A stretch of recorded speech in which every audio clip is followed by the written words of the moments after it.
धर्म सभा में उपस्थित धर्म प्रेमी भाइयों, माताएं तथा बहनों, इतिहास का एक स्वर्णिम अध्याय, इतिहास का एक ऐसा माइलस्टोन जो देखा नहीं गया, जिस पर ज़्यादा लिखा नहीं गया, जिसे ज़्यादा पढ़ा नहीं गया और जिसे ज़्यादा बताया नहीं गया, ऐसा स्वर्णिम पृष्ठ इस धरती की, इस भारत क्षेत्र की सबसे पहली एजुकेटेड नारी कौन थी? ब्राह्मी। तो कल हमने कहाँ तक सुना था, याद है? नारी का इतिहास सुनकर, नारी का शौर्य, नारी की गरिमा, नारी का त्याग, नारी का बलिदान, नारी का स्नेह, नारी का समर्पण, ये गाथाएं सुनकर, ये घटनाएं सुनकर, ये बिरदावलियां सुनकर आपके भीतर का सोया मानस भी जाग जाए और आप ये महसूस करें, मेरा इतना गौरवशाली इतिहास है और मैं किस मोड़ पर खड़ी हूँ। मुझे भी कुछ करना है और ऐसा कुछ करूं, इतिहास की उस कड़ी के अंदर, इतिहास की उस श्रृंखला के अंदर, इतिहास के उन प्रश्नों में एक मेरा भी प्रश्न लग जाए, एक कड़ी मेरी भी छूट जाए, मेरा भी नाम लग जाए। जहाँ 16 का नाम आता है वहाँ 17वां नाम किसका आना चाहिए? मेरा भी आना चाहिए। ऐसी जागृति और ऐसा मन के अंदर एक भाव पैदा होना चाहिए। घटना है, भगवान का समोशरण लग चुका था और केवल ज्ञान प्रकट हो चुका था। और जब केवल ज्ञान प्रकट हुआ, एक माँ, एक बेटा, भरत, बाहुबली, ब्राह्मी, सुंदरी, सभी मिलकर कहाँ आए थे? उस समोशरण के अंदर। पता नहीं था माँ को कि बेटे को वंदन किया जाता है या मुनि को सर झुकाया जाता है। उसकी दृष्टि में कोई तीर्थंकर नहीं है, उसकी दृष्टि में कोई मुनि नहीं है, उसकी दृष्टि में कोई साधु नहीं है। माता मरुदेवी की दृष्टि में सिर्फ अभी भी कौन है? वो कहते हैं ना कि बेटा कितना भी बड़ा हो जाए, लेकिन माँ की दृष्टि के अंदर बेटा अभी भी कैसा होता है? छोटा ही रहता है।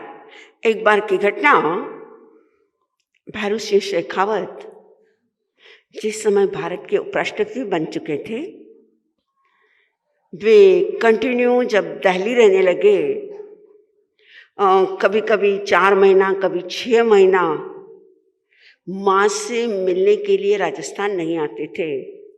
एक बार करीब 7-8 महीने के बाद भैरू सिंह शेखावत अपने गांव में आए, अपनी माँ से मिलने के लिए आए और माँ को आके जिस समय भैरू सिंह शेखावत ने प्रणाम किया, माँ ने देखा बहुत महीनों के बाद, दिनों और घंटों के बाद नहीं, महीनों के बाद जब बेटा आया है, बेटे को कहा, बेटा कितना दिनों के बाद तू आया है? बेटा कहा, माँ क्या करूं, दिल्ली के अंदर बहुत काम है और उस काम के कारण, जिम्मेदारी के कारण माँ जल्दी से मैं तुझसे मिलने के लिए नहीं आ सकता है। माँ अपनी लैंग्वेज के अंदर भैरू सिंह शेखावत को कहती है, अपने कई काम को नहीं छोड़ पड़ी है दिल्ली री नौकरी और मारो भेरियो तुम्हारे सामने बैठ जा। कौन बोली? माँ बोली, दिल्ली की नौकरी से मुझे कोई लेना देना नहीं है, मेरा भेरू मेरा कहाँ चाहिए? मुझे सामने चाहिए। ये किसका प्यार है? माँ का प्यार है। वहां पर 64 इंद्र कोई चवर ढुला रहा है, कोई समूह शरण में खड़े हैं, सभा भरी हुई है, एक अद्भुत नजारा समूह शरण का है। लेकिन मां कहां पर बैठी है? बोलो। हाथी से नीचे भी कौन नहीं उतरी थी? माता मरुदेवी हाथी से नीचे भी नहीं उतरी। क्यों? ये इतना दूर बैठा है, इतने साल गुजर गए, कितना पत्थर इंसान भूल गया मां के प्यार को, भूल गया मेरी दुनिया को, वहां बैठा है। और उसके लिए तो वो भगवान नहीं, अभी भी कौन है? बोली बोली आदेश्वरी बाला, काई थारी मर्जी रे, कि मासूम मुंडे बोल। बोली बोली आदेश्वर बाला, काई थारी मर्जी रे, के मासूम मुंडे बोल। उसके लिए तो वही ऋषभा है, वही बालक है। एक के बाद एक उपालंब कौन देने लगी? मां मरुदेवी। क्या तुझे याद नहीं आई? कैसा तू मेरा बेटा है? तेरी याद में रो रो कर मेरी आंखों के अंदर जाले पड़ गए हैं। भूखे मैंने कई दिन निकाले और बिना सोए मैंने कई रातें निकाली है। लेकिन बेटा जानता था, बेटे को पता था, अगर मैं आज बोल गया तो मुक्ति का दरवाजा नहीं खुलेगा, बंद नहीं होगा।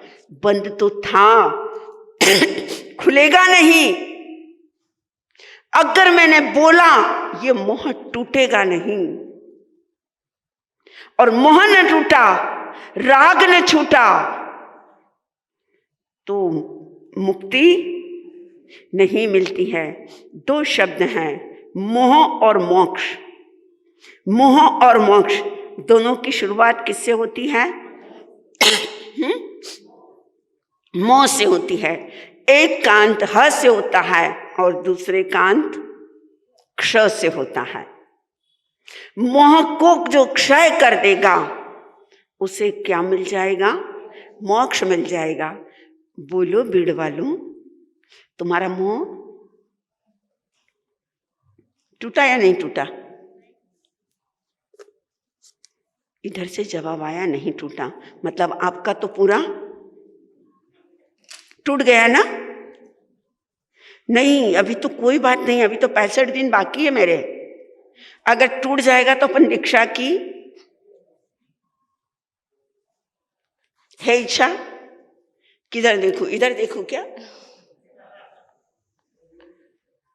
अध्यक्ष जी सर पर हाथ फिरा रहे हैं कि मतलब मुझे पंचमुष्टि लोच करना है।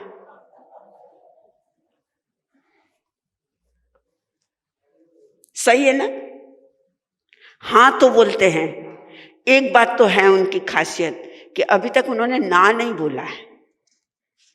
कोई भी कार्यक्रम रहने दो, हाँ। दीक्षा लेना, हाँ। लूंगा, कब लूंगा पता नहीं, डेट निश्चित नहीं है। 29 फरवरी को लूंगा कि 30 फरवरी को लूंगा, ये तो मैं नहीं कहूंगी वकील साहब। और आप मेरी फाइल को इतनी भी जल्दी रिजेक्ट मत करो। दीक्षा दीक्षा है, संयम संयम है, चारित्र चारित्र है, रजोरण रजोरण है। एक घड़ी की दीक्षा भी, एक पल की दीक्षा भी, एक रात की दीक्षा भी पूरे जीवन को परिवर्तित कर देती है। संतों का सिर्फ दर्शन भी आपके तकदीर के द्वारों को खोल सकती है।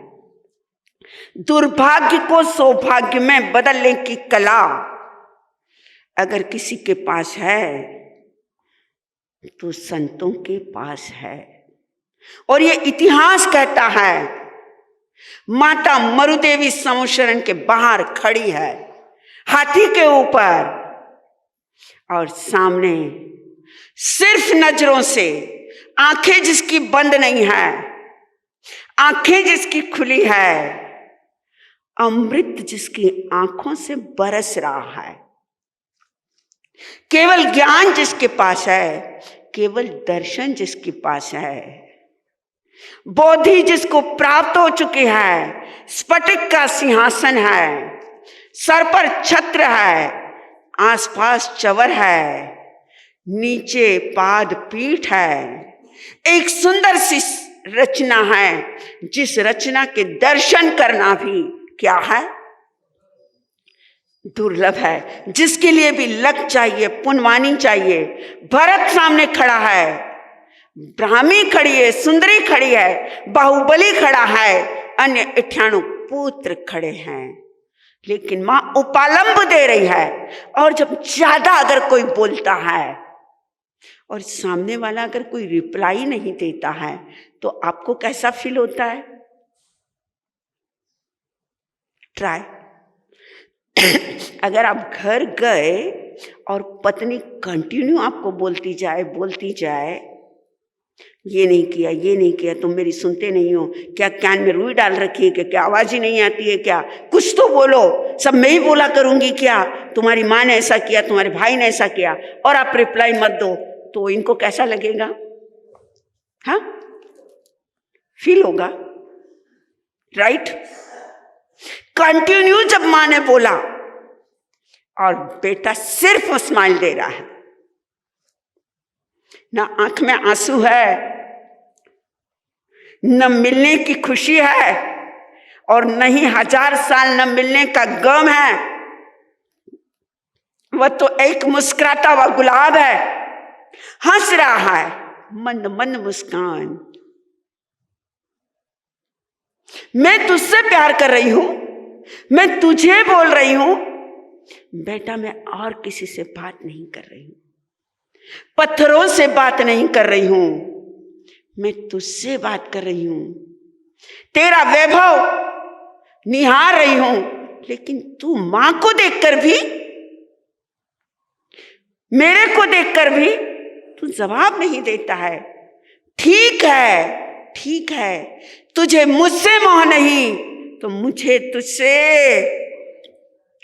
मोह नहीं। एक पल लगता, एक पल, एक क्षण, जे कम में सुरा, क्या आगम का वाक्य है। कर्म करने में जो शूर थे, धर्म करने के अंदर भी शूर थे।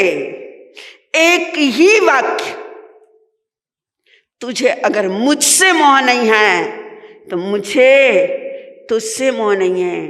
ठीक है, ठीक है, तू तेरी दुनिया के अंदर मस्त रहे, मुझे क्या लेना और देना। मैंने भी अपना मोह तोड़ा, मैंने भी अपना राग छोड़ा। तू मेरा पुत्र नहीं और मैं तेरी सिर्फ अनित्य भावना। कौन सी भावना? अनित्य भावना भाते भाते केवल ज्ञान हुआ। क्या हो गया? एक इतनी सी भाव आते ही केवल ज्ञान प्राप्त हुआ। कोई अवधि ज्ञान की जरूरत नहीं पड़ी, कोई मन प्रयोग ज्ञान भी आया और तुरंत केवल ज्ञान हुआ। और उसी हाथी पर बैठे बैठे कहाँ चली गई?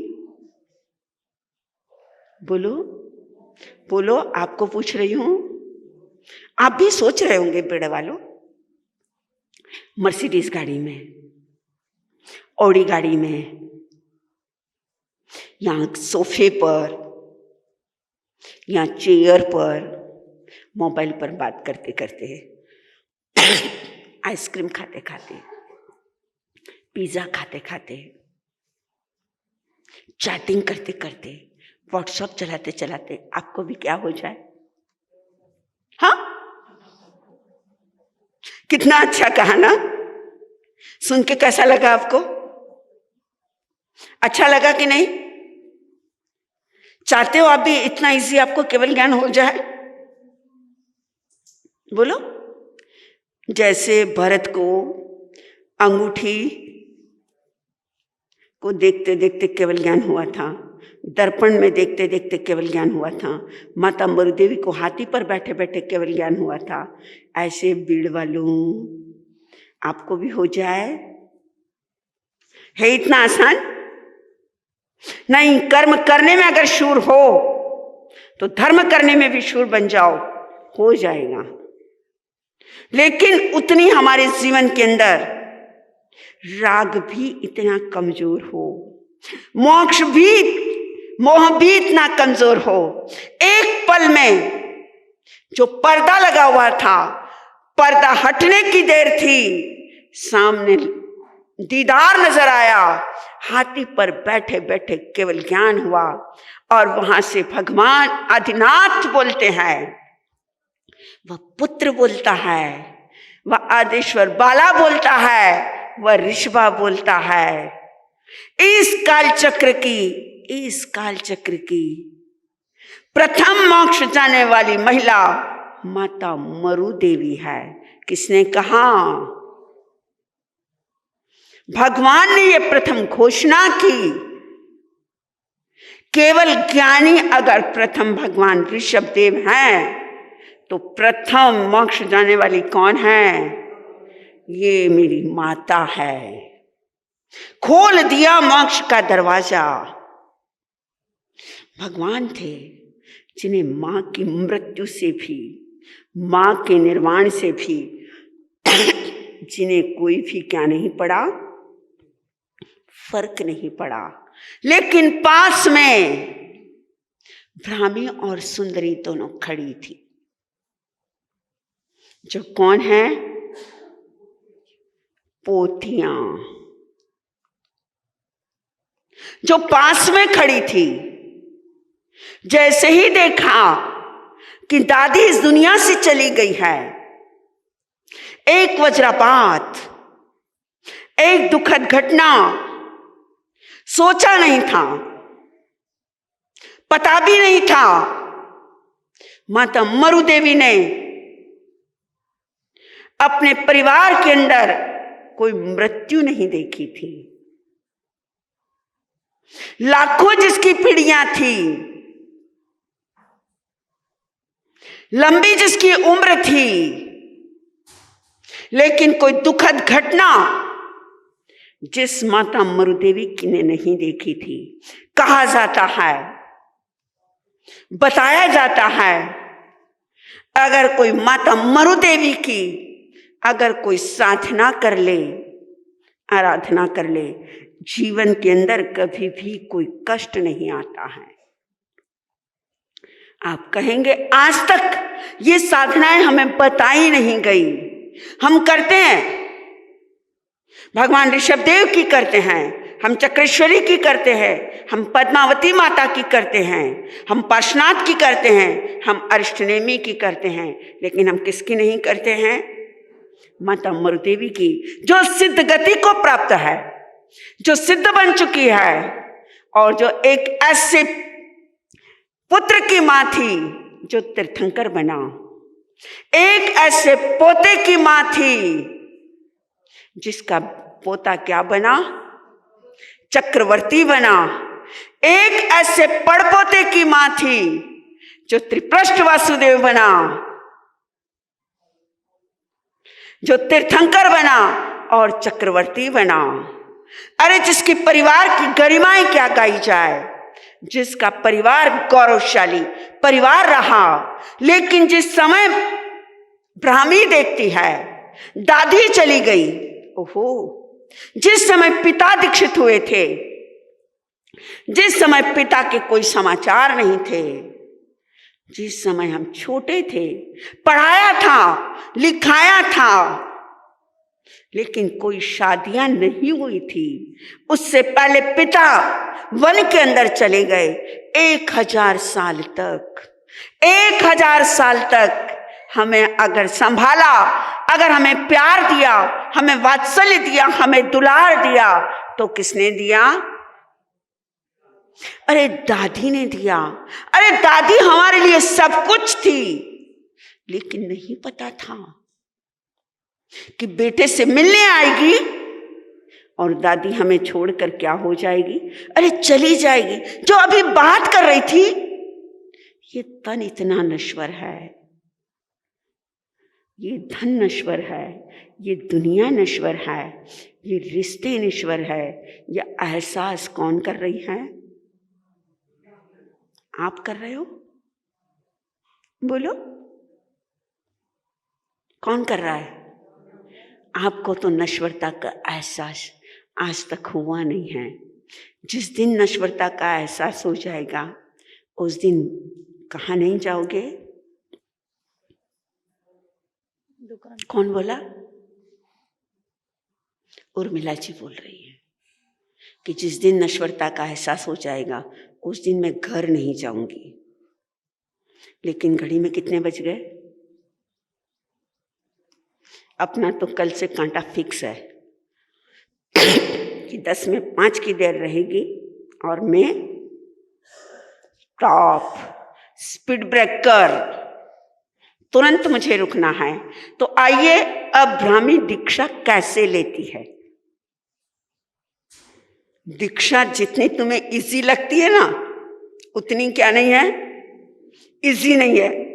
परिवार से निकल कर आना, खड़ी है इधर भगवान ऋषभ देव है, इधर पूरी दुनिया है, ब्राह्मी और सुंदरी खड़ी है।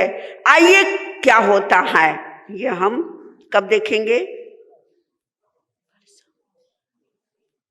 कल नहीं, मंडे। मिलते हैं हम ब्रेक के बाद।